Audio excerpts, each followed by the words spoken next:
Hey everyone, number 91 in my list of 100 greatest songs is The Big Sky by Kate Bush. Maybe not the best, most loved, or the best known Kate Bush song, but it was a single from the Hounds of Love album, her most successful album. It was the fourth single. Um, Kate Bush kind of obviously, I would have heard Kate Bush's Wuthering Heights like everybody did, probably before any other Kate Bush song. And she was the first artist, a female artist, sorry, to write a number one self-penned, performed number one song.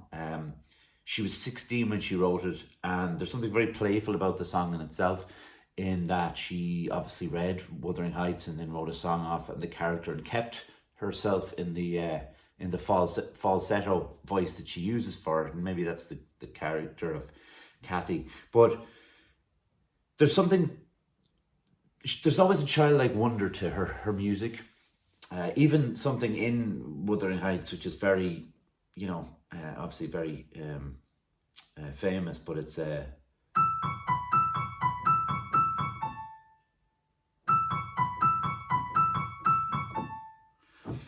it's that kind of Disney opening song to an old Disney film, or that harp piece that's always played before a dream. And there's something very dreamlike and childlike about Kate Bush. Excuse me while I lift this up.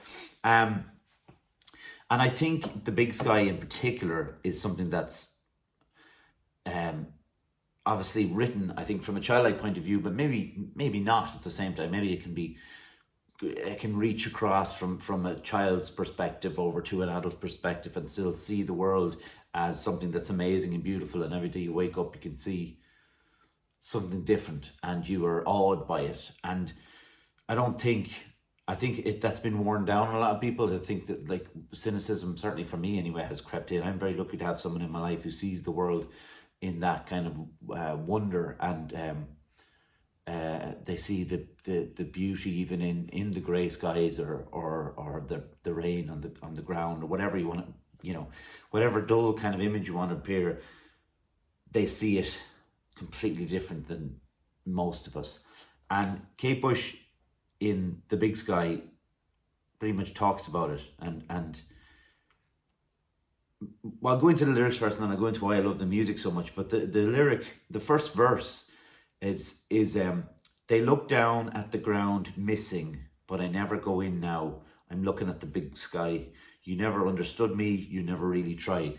So she's lost in a world of her own, I suppose. But a world that's up there, and everybody else is missing it because they've got their head down and maybe rushing to work. And that whole kind of idea of everybody's just like, I know it's written like, or released in 86, but this could be just people looking down the ground to get to where they want to be. Or maybe it could be, if you're talking about now, maybe we've got our heads in our mobile phones and we're missing all the beauty and the wonders around us. And we are cynical about the world around us. One thing I will forgive Kate Bush for in this song, she says in the second verse, that cloud, it looks like Ireland. Come on and blow it a kiss now, but quick. Now she says Ireland like island, because she's very posh and she's very English. So, but I'm going to forgive her for that. She talks about the big sky. The video plays into the idea of it as well. I know videos are kind of hit and miss, and sometimes it's who gives a shit. But there's something amazing about the video and way she plays the character. She's up on top of her roof. She's got these massive binoculars on. She's wearing this kind of silver jumpsuit, and you should go and check it out. And then as it all kicks off, all these people come from nowhere, and there's a bit the bridge where she says, and pause for the jets. So the idea, like, the noise or something is you have to pause the noise because people will miss something, and you literally hear the jets on the album passing by. And that for me is a piece of genius to add in the kind of realism of some kind of event that might happen while you are looking at the big sky. She says, this cloud says, Noah, come on, build me an ark, and if you're coming, jump, because we're leaving with the big sky. We're leaving with the big sky, honey. Mentions the jet then, and she says, up in the big sky, we're looking at the big sky. You want my reply? What was the question?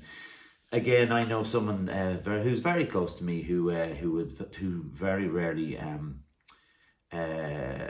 not so much as they don't pay attention to what I'm saying, or they don't pay no heed to me, but sometimes the wonder of the world takes over from the my voice and a question I might have asked. But I like the way Kate Bush is so intrigued by the sky and what's happening up there with the clouds that she's not even listening to anything that's being said or asked of her.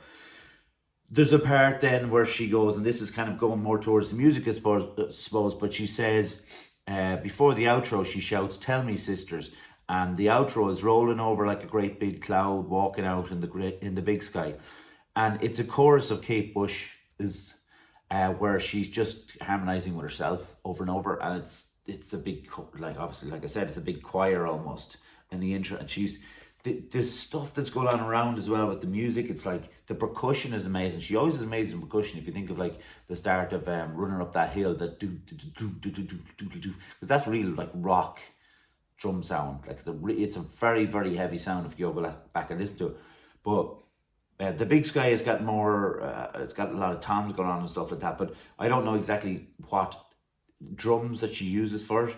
But and I know she uses some programming on it as well. She's credited with using a program, and I went in to look at what exactly it was, and it just shows a picture of a big computer, because you can imagine what it was like.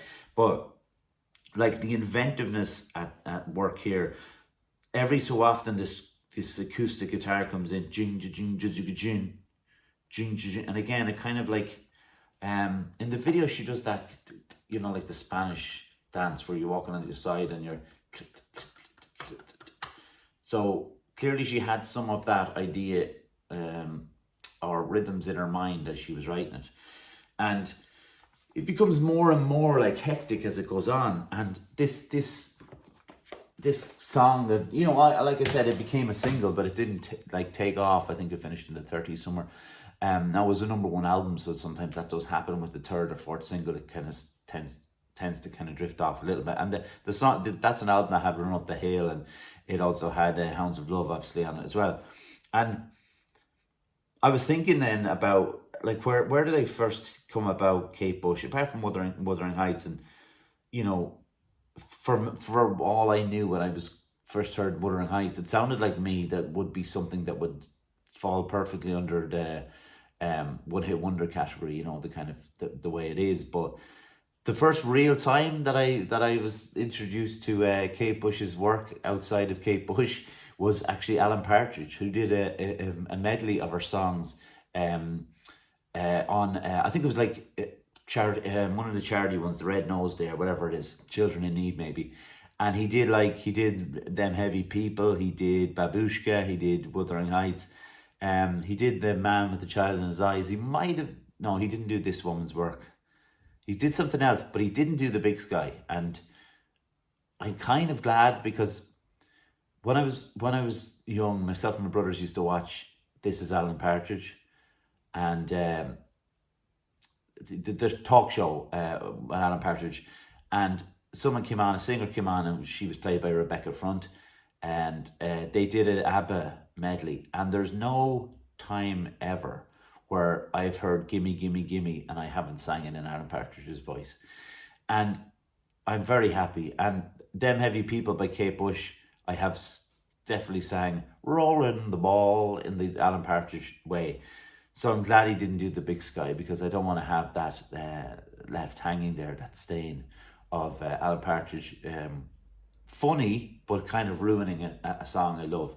But like some of you might be listening to this and maybe haven't heard The Big Sky, it's one of those ones that you really should check out, because unfortunately we don't have many live clips of Kate Bush. There's one of this performance on a TV show, but she's miming in it. She had very rough stage fright in general, so that was why she didn't perform all that much.